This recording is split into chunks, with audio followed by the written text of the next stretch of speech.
I'm looking at your journey in line with Romans 5:19, and it says, due to the obedience of one person, many people became beneficiaries. And I want to know, did you know that being bold and being an outlier and questioning the systems around you that time would have transgenerational impact? Good question, very nice question. And put yourself in my shoes when I'm at the age of 10, 12, 13 there, and 14, that age of growing and curiosity, navigating, and just you're available, you're all over, and you're observing out of things, and you're asking yourself, how does the future look like? How does the future look like? And I think that dreaming, that envisioning was very part of me from early childhood level. And I remember, I remember discussing with Tony Okello, my neighbor, and when we were in high school, and we used to say, one day, we need to bring the town close to us. Because we're just neighbors, and they are close to the road, we also close to the road. Hey, Tony, why don't we bring this? Why do we have to go to town every day? Why not bring the services to this community? Yeah. It's now a reality. It is a reality now. 50 years later, it's possible. Yeah. So that curiosity, that desire, that being, going out of yourself to see things from a different perspective, I could feel it even when I was a young person. Yeah. And I was a choice for many. I was a choice for many. And Gichuki, you can do this. Gichuki, you can do this. Gichuki, yeah, exactly. Everyone wanted you to do yes, this. Yes, exactly. Yeah. That was a choice, and you could notice that, and that's really gave me even more strength to start envisioning the future. But at the same time, I realized it's not just going to be happening one day, because even the people who are brewing alcohol within our family set up under our community there, who are staying in our own area, I did not just tell them no. I knew one time it will be going to be possible. Yeah. But it's also a very diplomatic way of doing it.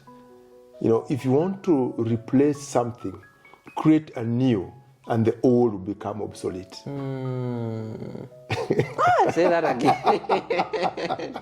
Wow. Exactly, yeah. So I knew that, no, if you want to make something or change something, create a new system. Wow. And the existing will become obsolete. Because what you're providing is much better than what is existing. Yeah. And people then migrate. You don't have to fight. You don't have to take a war to for change. No, just create an alternative and a better way of handling things, a better way of managing things, a better way of leading, and people will take that alternative and will automatically forget what is existing, because it's not serving them. Yeah. So this was really my thought process when growing up. Yeah. I knew at some point some things have to change, but how will they change? They will only change if I create an alternative, a better system, a better service, a better way of seeing things. And the old system will go. And that's why today sometimes you say there's something good that has come out of from this Toto's family. Exactly. So you see, because I created, and that creation of many things that have come up there, not just within that community, but also beyond. And now it made the other narrative obsolete. It made that narrative obsolete. Wow. Let me just take you back to. I think it's very important for the sake of the very many young people watching. Yeah. Very many young people struggle with who they want to be, and they are tossed around by you should be this, you should be this, you should be this, and you've said that was part of the struggle in your journey. How did you know that this is what I want to become, and what actually did you want to become then, and how did it ground you?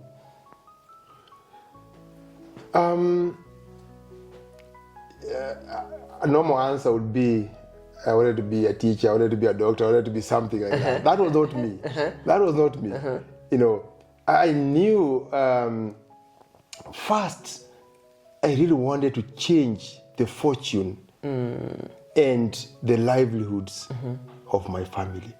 That was central. Remember how I used to change my position? Yeah. You know, so I really wanted to change the status of my family. Yeah. So that was a paramount thing. How can this family of Mzee Toto and Njeri, you know, have a better life? And the first thing when I got my first little cash from the university, when you used to get boom, you know, it was 5,000. You know, a lot of money. That was a lot then. Money, yeah. And my first money I got, I came back home and bought iron sheets. Wow. And removed the grass-thatched house. That's the very first. And I remember discussing with my father and my dad, and my dad and my mom, that I'll do anything possible so that you have a better life. Yes, and that was how I started that process. And that started telling me my attachment to this family transformation was real. It was not superficial. It was real because I could feel that the urge to come back. Imagine you get your first money, your first allowance you get. You only think about going back to that home, that house that was leaking, that house that was not stable. The same house where they were making beer and brewing and alcohol. At least I gave it a facelift of the iron sheets. So it's a very interesting way to recognize how then, as a person, what is your real calling? What are you invited to do? You know, and choices of what career I picked did not matter so much by then. What was driving me was, what is my contribution? Whatever I get, whatever money I work, whatever resources I get, what is my contribution to that?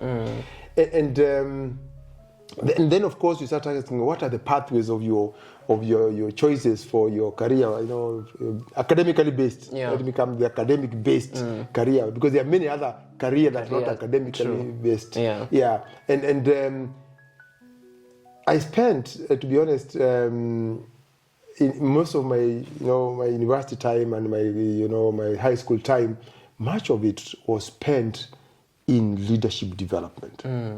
I was so much in the community and youth engagement. That's where my life is. And when I compare my CV of my engagement with young people, is much bigger than my degree CV. Actually, that is where we are now. And I want to know, you actually ended up becoming a teacher, right, of Kiswahili history. And you've just said that you are not looking at what other people look at as career pathways. What made you choose education? In the choices, I had three choices. Normally you go for three choices. And one, my first choices I really looked at was the political science. Because I was looking at the political science in terms of really transformation of the community, the governance, the leadership. You're looking at how can I impact a bigger population. So I thought I want to do that at the university.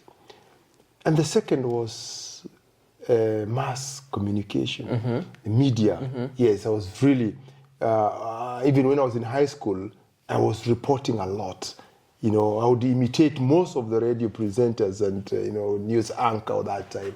So they would know, where's Gichuki? Give us a news update, So I was always very involved with that. And again, it was about being the voice of these community people, the people who are undergoing a lot of challenges, and they cannot be heard. Nobody's there for them. So I thought media would play a big role, And thanks for this channel, because this channel, my Jana series,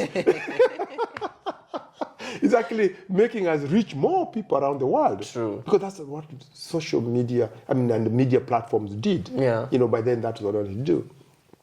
And my third choice was teaching, become a teacher. And one teacher really in high school was so instrumental, and even in primary, I had a number of teachers who were very instrumental. And for them, it's not about knowing geography, history, or Swahili or maths. It's the passion in which that was transmitted to us, and that passion of I want you, I'm looking at you as a person, and how this is valuable to you. So I looked at the teacher as a model of transformation. Yeah. I did not see the teacher as a person who just teach an ancillary. No, I saw that teacher as an agent of transformation. I ended up becoming a teacher, and because I was looking at teacher because of the influence they had on me, and I looked at the teacher as an agent of transformation, and that agent of transformation has been my burning for quite a bit of years, from childhood. You can imagine, remember those years I've gone through. So the burning was there. Yeah. How can I be an agent of transformation to myself, to my family, and to the entire community? Yeah. And that transformation of a teacher, I looked at it and said, fine, should I remain a classroom teacher after graduation? I thought no. And this also has something to do with the 1992, when we had a lot of internal conflict in this country, in Kenya, and we had a lot of, fights, clashes among its different communities. And by then, I was also very involved with the youth movement of the young Christian student movement in Kenya. Yeah. And I remember when going to an IDP camp, and at that moment, in the middle of the night, before even I had slept, I could see the trauma the old people and children went through. And that was my turning point. And said, I need to be an agent of transformation. The classroom is not sufficient for me. That room is not sufficient for me to do that. I want to be out there. I want to reach out to more people and bring that transformation to the society. That's why I never took the teaching job. Yeah. Yet, my family were looking at me and say, hey, Gichuki, when you're graduating, you didn't come back and become a teacher and pay pay some of our bills here. And maybe the community, maybe the families were disappointed probably with that, of why I did not take that opportunity. But I said, there's something bigger than just earning, just getting the money. Yeah. And that has really been a transformational journey from within. It's a build-up to many other things. Yeah. So as a teacher, then I felt I would do much more better in the community, in the world, and bring in that more change. Combine my desire for communication and the media space and the political science that I dreamed of, how policies, how governance could really change a whole society. You've made a bold decision of choosing to follow your dreams after campus. You've chosen teaching, and I'm also looking at your background. There have been people supporting you all through, and they wanted you to be a teacher so that you also support the others. Yet, you choose a journey where there is no security in terms of finances, because you would have been a teacher and maybe get salary and now give back. How was that for you? And how is it for them now that you're choosing a different route and you're choosing what seems good for yourself and for your future? The bottom line for me, at that level and that time, I already knew the journey I want to take. And therefore, not picking, for example, becoming a teacher and applying for the the job and going to teach somewhere was not a question of when. Because I had already made up the choice when I was still in the university. And my colleagues, most of them could not understand me. Yeah, my university, friends would say, why not applying? Because the forms were coming.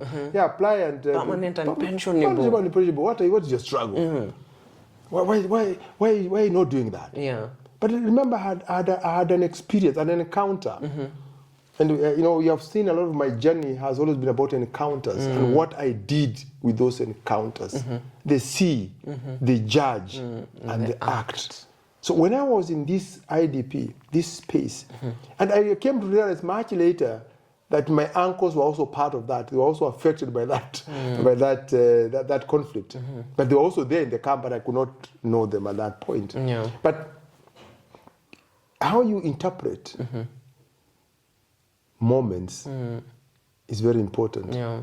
The moments of obligations, they call for a deeper reflection. It's not just the mind that works, but also the spirit works. The inner you really awakens up and it tells you this is an area you need to work on. And that has been critical journey. And there are many occasions, I can tell you, many occasions that I've had to reflect along, the see, the judge, and the act component. And when this scenario was happening that time, the clarity of the future of my employment was not clear. But my burning was very clear. The burning for a transformation, especially for myself, building the resilience that I need to be able to serve. That family transformation was very critical for me. Every time I could see what's happening in my family, despite now that the other siblings were not anywhere in school. Yeah, and that helps a lot, next level of seeing then how did I support that transformation, especially for my family level. Yeah. But there was providence in terms of how you lived. There are people who came through life to me and some were very supportive to me. There are moments you could be able to get assignments, training assignments, consulting assignments. Sometimes you do them. And whatever you get there, that gives you support to be able to get into where you are. And remember, when I was finishing university, I was unable really to clear the fee, the final fee. Yeah. I had debt there. I was money there. And it took me many years before I could get my degree certificate. How did you survive without a certificate? Let's go back to what I told you, my brother. What I shared with you earlier on. I told you my CV, the non-academic CV, was much stronger than the degree CV, because the degree CV just mentioned about your academics, and it was there all the time. It showed I graduated, or this is who I am, but that was not sufficient. But over the years, from primary all the way to the university, things I did, the workshops I attended, the initiatives that I did, those were really my foundations, up to date. They are what makes me who I am today. They have laid my pathways open, because those are skills, knowledge, and attitudes that have been, developed because I was not taught by a teacher to tell me this is how you do it, but I have acquired them through being vulnerable, through the life journey. And that is exactly the position today, that what we acquire within our journey of life, when we identify the burning, then the rest is really enhanced in us. So when I look at my CV, if I write my CV without any degree, if I write my CV without any certificate of primary, secondary, and college, is as rich and more richer than the academic combined. Yeah.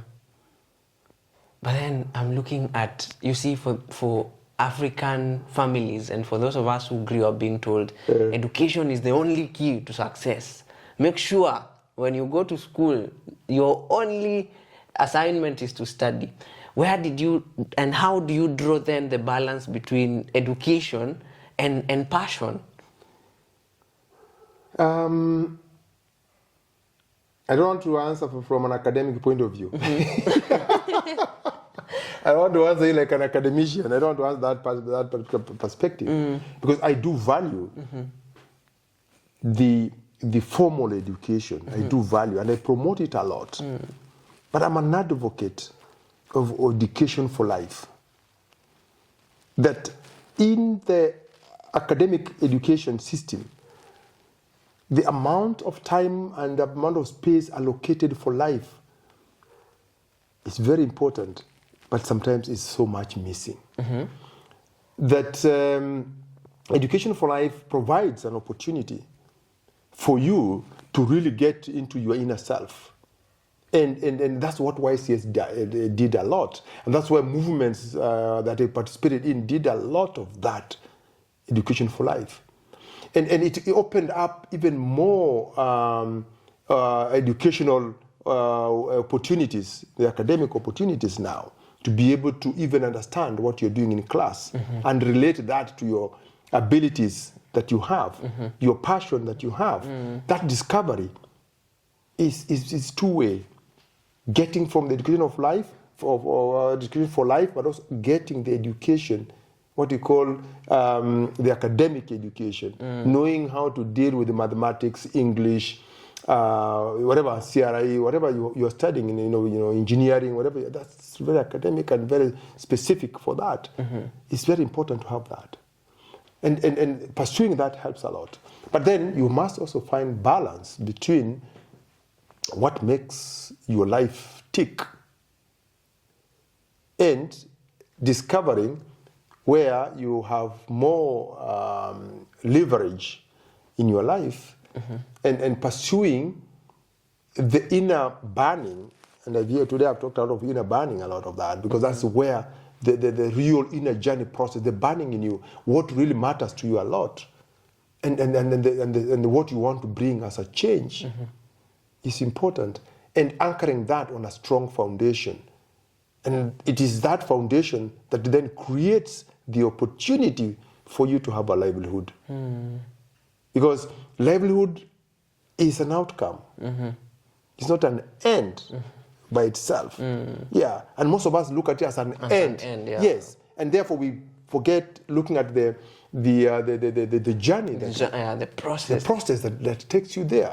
Yeah, and maybe that's where the differences are coming in sometimes, because if it's an end other than a process, then it's a difference. But if it's a process, then you bring in patience.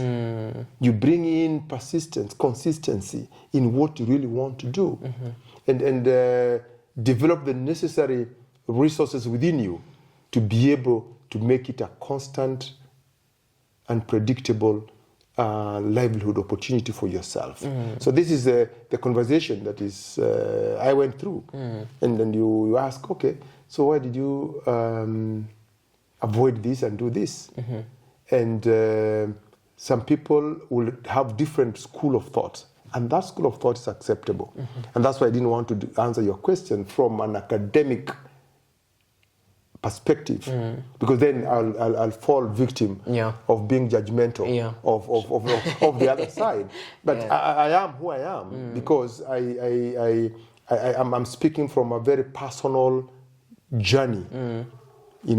That I'm aware of where I'm coming from, where I am, and where I really want to go, and I'm very patient with that process, and it's not judgmental. No, I don't put judgment on which one is better than the other, but what makes me tick is better. Wow. For us young people, we have this mantle. We say we left home to change home. And I'm looking at now your journey. You've gone to the university and you're coming back home without a certificate, but with a lot of experience gotten from the journey, the process. how did you then transform the society or the community where you came from? How did that transformation happen now, the giving back to the society? You see, separate the issues and they will be okay. When you separate the issues, then you're okay. Because the process of education is one path that you take. Come back, finish your college, finish your high school, finish your primary. So people finish education at different levels. Yeah. There are those who even never finished, but they were in school. Yeah, some finished high school, came back. They're home. They're doing good. They're doing well.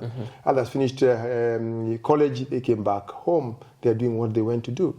So everyone has their own path of a journey.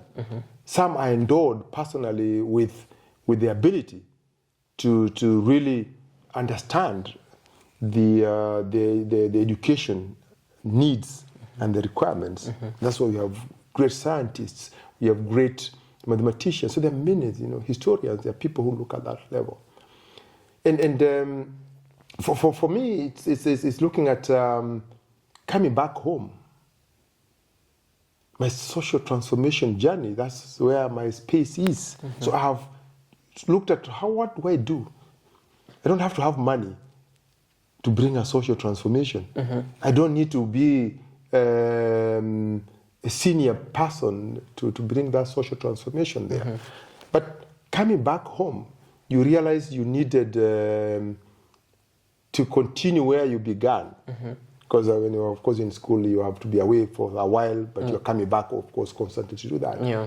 Coming back, you find that, your siblings now have children. Yeah, they have become bigger. But the cycle is taking shape. Where the siblings were, is very likely, and it was also very likely, that now the children are taking over the same poverty cycle. And with the resources that I was able to make from my personal trainings and consulting work, because that's what basically I spend most of my time doing, and reaching out to people and supporting programs. But I spend a lot of time, and I still continue spending a lot of time in life coaching and mentorship of my siblings, my siblings' children. And I ensured that they accessed school. And I think most of them currently have finished their high school. Most of them are in college. Wow. And they are able now to support their mothers and their fathers. Of course, there are some who could not move on because of other reasons, but a majority have really embraced, the basic education, finishing high school, and some even taking post-secondary courses to be able to make their life better, but also coming back to support their family. So that's exactly what I say I did, just because I could not support my siblings. Because that time I did not have any knowledge, I did not have the capacity to be able to support them. But later on, that's what I came back. And that family transformation, for me, was very central up to now, because I do believe that these young people from my sister, my brothers, would be really the actual change. And again, it's about just not the academic. Again, I'm very critical about just focusing 300% on the academics. Coming back and say, I'm a graduate. You're a graduate. I like that. But tell me a graduate of life. I enjoy when you tell me I'm a graduate of life, because it combines everything you're doing in your institution. It combines what you're doing in your family. It combines on how you look at the world view. So you've talked about family transformation, and you went back to transform your family, the one you were born from. Let's talk about now your own family. Of course, transition of life is also, important, that you find yourself also a parent. And I can understand what my father and my mother are going through. The struggles of their life, and, waking up in the morning, imagining what children will eat, how they will go to the school and stuff. So that is really, it's part of our transition from one phase to the other.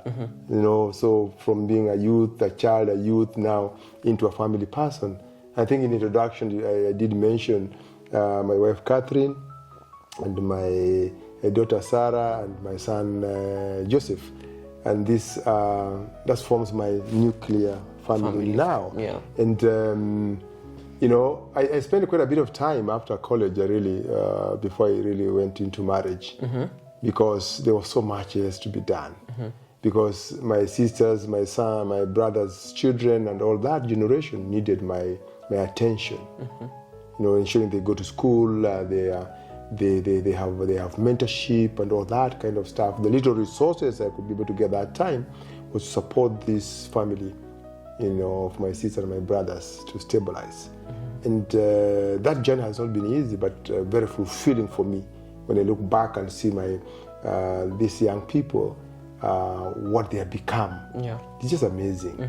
And I think trusting the process, and going back again to the value systems, the faith, that you are just an agent of change.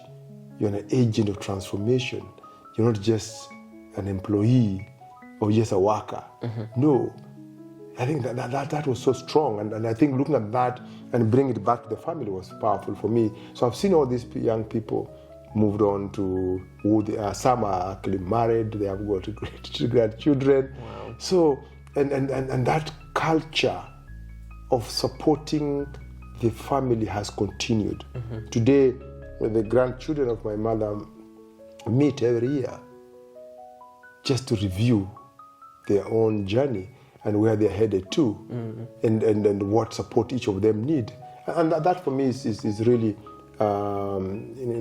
fulfilling that belief is there. And these children are also looking at their own children now and saying, oh wow, this is how I want to bring up my child. I think understanding the history of your family is very, very important. And that's why you go back in the beginning. Yeah, and understanding that, where they're coming from. And when you come home, when you come to my family now, what you see there was not there in the 60s, was not there in the 70s. Even in the 80s, it was not there. Sometimes you can come in and find things and you say, wow, that's how it was. No, you just investigate back in the beginning what happened. And that's the baton I've been handing over, to the generation. And of course, my own family, is also going through the same process. They're not taking, it's not just taking for granted that who I am and whom their mother is just dropped from somewhere. No. That is important, that they also understand where we came from, the struggles and the journey of life, so that they can also pursue their own burning, not their father, not their mother's burning. Yeah, that's critical part of it. And because I mentioned earlier on in my life journey, I did not take the normal to be normal. No. There was disruption of the normal, so that we created a new, better system for the family. So, Catherine, when we met in Kisumu, this is where we met, and very interesting conversation around relationships and moments, And I think I've mentioned so much in this conversation about moments of obligation. Yeah. when you felt and when that occurrence, that experience has a transformational engagement with you. It's asking you many questions. You are seeing, you are judging, and you're acting. And here comes a lady who really, in this moment, when I came from Kitale that time, I came back home, and I really found that I had not carried my key. That was a 3-hour drive, and I find I left my key to the door.